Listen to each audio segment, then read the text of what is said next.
So you mentioned as well, the 70s being a great era. The 70s was a great era for light heavyweights as well. You had guys Michael Spinks, Matthew Saad Muhammad, Dwight Cowie, um, and numerous others. How would us and going back even further, we've got guys like Azar Charles and Archie Moore.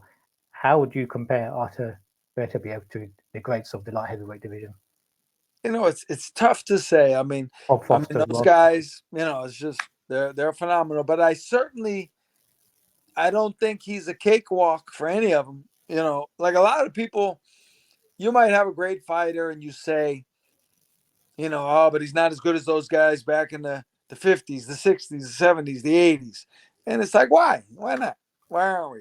Like we couldn't, they act like because they're from a different era that people today would just get brutalized by them, and it's just not accurate because Arthur has good boxing skills. He has tremendous power. He has great boxing sense and things like that. And, when you deal with Archie Moore and guys like that, Bob Foster, you're at the upper echelon. So you're not gonna win every fight. I'm not saying Arthur's gonna beat all those guys, but I'm certainly not gonna say they're gonna find him so easy to deal with either.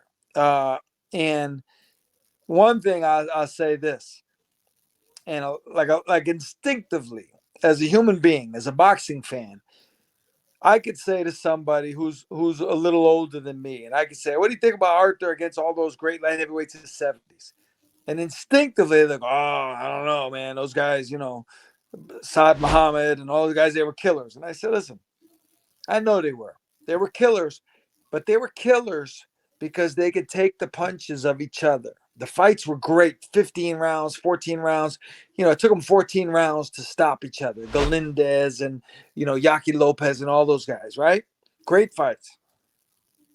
Do you really think in this world or any other that Matthew Saad Muhammad, all respect to Matthew, I love Matthew Saad, Arthur, a guy like Bob Foster with the height and the long jab and his own power, but you're not going to sit there and trade punches with Arthur and expect to just survive that. That's not that the human body wasn't built that way to take that kind of Mm. power. Yeah, I agree with you with Matthew Saad Muhammad. He was a all action type fighter, Right. and maybe a bad style matchup. I think Beterbiev would be a very bad matchup for him. But yeah, it's very interesting, is it? Because Beterbiev, he breaks you down. And a lot Right. of these old school fighters, they did the same thing. They broke you down, just punched anything, and they broke you down and got you Well, out. and here's what it is. Like he takes his time, right? Arthur Yeah, with Gavadzik and those, but with Matthew Saad Muhammad being right there, honestly, that's a 2 or 3 round fight in my eyes. Arthur would stop Saad in 1, 2, or 3 rounds because he's there. He's right there for you to hit. You're not going to miss him.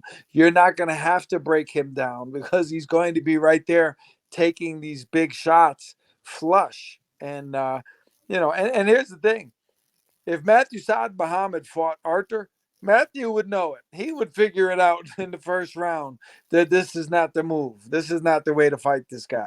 yeah, So yeah. that's just Well, yeah. I mean, reality.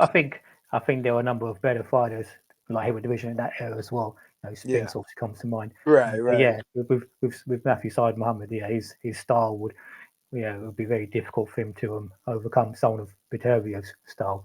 But it's always interesting in the mythical matchup. You can go on all day about those.